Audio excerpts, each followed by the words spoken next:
In this sikha, the Rebbe is dealing with a mitzvah of maika, of building a guardrail, a fence around one's roof. The pasuk says, "Kisivna bayis chodesh," you build a new house. V'asisa maika l'gagecha, you have to make a fence around the roof. This Ifri says that from the word bayis, we also come to include the heichal of the Beis Hamikdash also needed to have a fence around the top. The question is, we know that the Gemara tells us, and the halacha is, that from the word gagecha, your roof, it comes to actually exclude the roof of a shul or of a beis medrash. And if that's the case, because it's not your roof, if that's the case, the roof of the Beis Hamikdash is also not your roof. So just like a shul doesn't need a fence, the Beis Hamikdash shouldn't need a fence. The Ragat answers that the obligation of the fence comes into effect right when the house is built. Now, by the Beis Hamikdash, the way it worked was that they first built from the materials that weren't yet made holy, weren't sanctified yet. Only after the full Beis Hamikdash was built, then they would consecrate the materials, make the whole thing holy, for various different reasons, as the Gemara explains. So in the beginning, it doesn't have that kedusha, and therefore at that point, when you made it, it's chayev in the maika. But the Rebbe has two questions on this. Number one, the reason why Beis HaKnesses and the Beis HaMedrash are exempt is because it's not your house, because it doesn't have an owner, not because of the kedusha of it. So therefore, what difference does it make when the kedusha started? Number two, even if it would be chayev right when it was built, because it didn't have the kedusha, but as soon as it got the kedusha, it should now be exempt. If you have a house that turned into a shul, so when it was a house, it needed a roof, the fence around the roof, and then when it becomes a shul, it does not need. So why are we saying that the heichal needs to have a roof? It sounds like the heichal, as it's in the Beis Hamikdash, needs to have a fence around the roof. So the Rebbe says the explanation is based on a Rashi. Rashi explains that the reason that the shul doesn't need a fence is because there's no one really that has any ownership on the shul. Because any person, even from overseas, has the same rights to the shul like the people in the town. In other words, that although it's true that when there's a house that's owned by partners, so the partners do have to make a roof, but that's because each one of them actually has a part in it, and they're both obligated to make sure no one's going to fall off.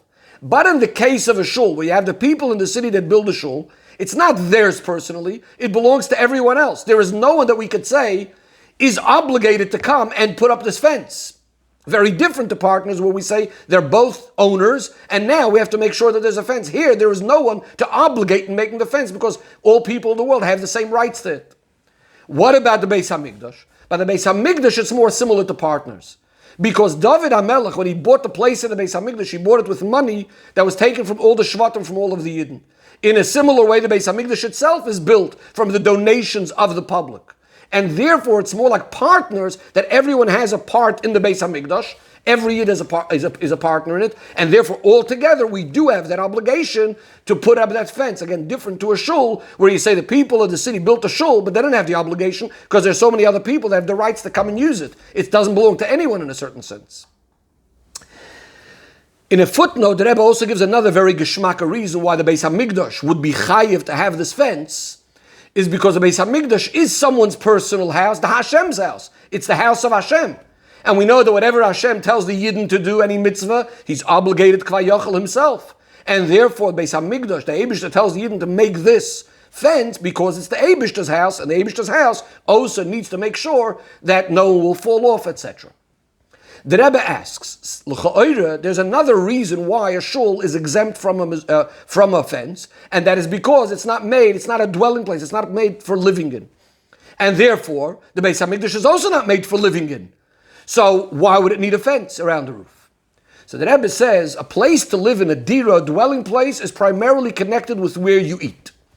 Like we find by Sukkah. Sukkah, the Pasuk says that you need it, the Sukkah is Teishvu Shivas Yamim. We're told that Teishvu Kein Taduru, we need to live in the Sukkah like we live in the house. But what's the main mitzvah of Sukkah? It's where we eat. We need to be eating in the Sukkah. That's the primary way how we live in the Sukkah, similar to our house. And therefore, the Beis HaMikdash, since there's a concept of eating karbonis in the Beis HaMikdash, which is a mitzvah, therefore it becomes like a Beis Dira, a place where one lives. And the Rebbe says this is different to a shul. In a shul, sometimes there may be certain eating, in certain cases, but it would be considered it's completely temporary. Technically, a person has to eat there, and he may eat there for certain reasons. But in the Beis HaMikdash, because it's a mitzvah to eat a carbon, that mitzvah makes it a much more permanent thing. In fact, not only in the general Beis HaMikdash, but sometimes even in the Heichal, if they couldn't, for whatever reason, they couldn't eat in the Azara, then it's even in the Heichal itself, and therefore it becomes like a dwelling place, which is chayav in having the fence around the roof. The Rebbe now turns to Pnimi Yisrael and Yonim, what the idea of a fence is all about, and the difference between the Beis HaMikdash and a shul. Says the Rebbe, the roof refers to the idea of, a person's roof would be the idea of holding himself high, haughty, arrogance, and so on. So Michael Gagecha means you need a limit, and you need to fence that off. You need to make some sort of fence around this gaiva. Ki yipol hanoifel mimenu, we don't want that anyone should fall, meaning to say, because really all falls in Ruchni Yisrael are all a result of haughtiness, of gaiva, of yeshus, of arrogance, and so on. And this is what the pasuk is saying, that you have this gag, this arrogance, you need to make sure to fence it off. What is the idea that we say that the Micah needs to be in the Beis HaMikdash as well? A person shouldn't say to himself, where do I need to be careful with my gaiva? That's only if the gaiva is from regular, ordinary, mundane types of things, gashmizik things. But if it's a gaiva of kedusha, he's proud of being a yid, going in the ways of Hashem, etc. There's absolutely no room for concern. Why do I need to make a fence? Why do I need to be cautious and careful? Comes the hero that no, even in the Beis HaMikdash, even in the Heichel, part of that is the Kodesh HaKadoshim, the greatest thing. On top of that, you still need to have that Micah, you need to still have this extra care to make sure that Chas v'Shalom, nothing negative should come out of it, and be careful that there shouldn't be this gaiva in this way. The Rebbe continues, the Hoiron, the Rebbe says, what is the Micah for?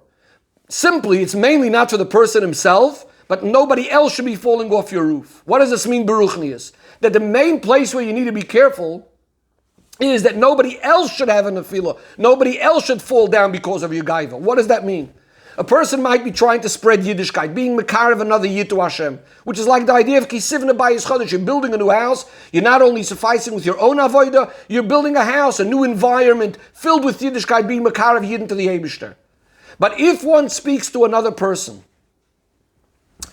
if you speak with bittul, if you speak with humility, without sort of having ulterior motives, you speak with words coming from your heart, then we know it goes into the other person's heart and really impacts him.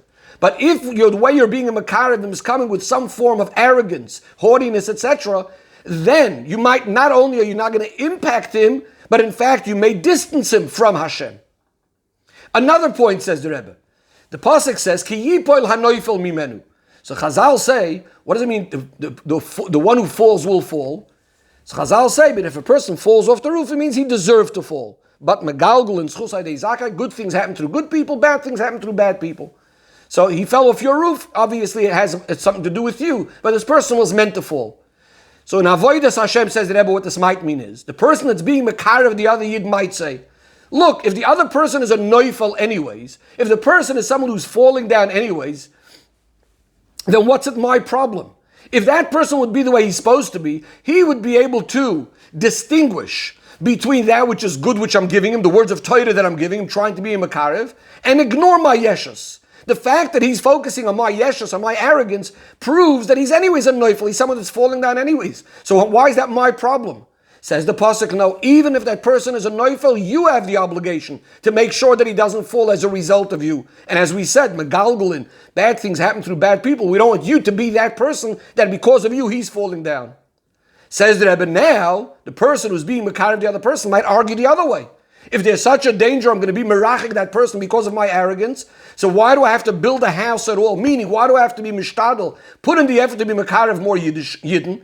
There's this danger involved. So the pasuk says, no. Ki sivna bayis chodesh. You have the obligation. Go and build a house. You have your portion in the world that you need to do, that you need to get involved in. The chidush that you need to do in the world. You can't rely on other people, neither of previous generations or this generation. You have the obligation to build a new bayis, a new house, a new environment filled with elikos. If you meet a yid, ba'ashgacha pratis, you need to be a makarev, then you need to deal with him. Are you going to say you have this gaiva? Well, first of all, it's not the other person's problem that he should lose out just because you have your gaiva. What should you do? Go make that micah, go make the fence, limit, and stop the gaiva. The Rebbe says a story of the Mittel Rebbe where there was a certain chassid, that said to the Mittler Rebbe that when he goes around Chazer in Chassidus, giving over words of Chassidus, he's feeling a certain sense of arrogance, of haughtiness. And therefore he wants to stop. The Mittler Rebbe says, no, you have to continue no matter what happens to you. He's using an expression, Atzibel is all from the and even if you turn into an onion, you have to do your job. Go Chazer the Chassidus. At the same time, of course, yes, make that fence and make sure there's no gaiva. Says the Rebbe, now we can also understand the difference between the Beis HaMikdash and a regular shul. We said that the main concern for the Maika is when it needs to impact other people. You don't want to make Chas v'Shalom someone fall down because of your arrogance. Says the Rebbe like this. A shul and a Beis Medrash is mainly your avodah with yourself, your own Torah and Tefillah. You're removed from the world. And therefore, you're only involved in Kedusha, and therefore there isn't so much of a concern of falling down. On the other hand, the Beis HaMikdash represents the general avodah of the person. Making a dira b'tachtoinim, spreading light of the Eibishter into the whole world, as the Beis HaMikdash spread light into the whole world, and etc. And therefore, in a regular shul, we say there's no obligation for that Maika. But in the Beis HaMikdash, which is all about making the environment into a dira for Hashem and being makar of other people as well, that's why here specifically we need to be extra cautious and have the fence as well.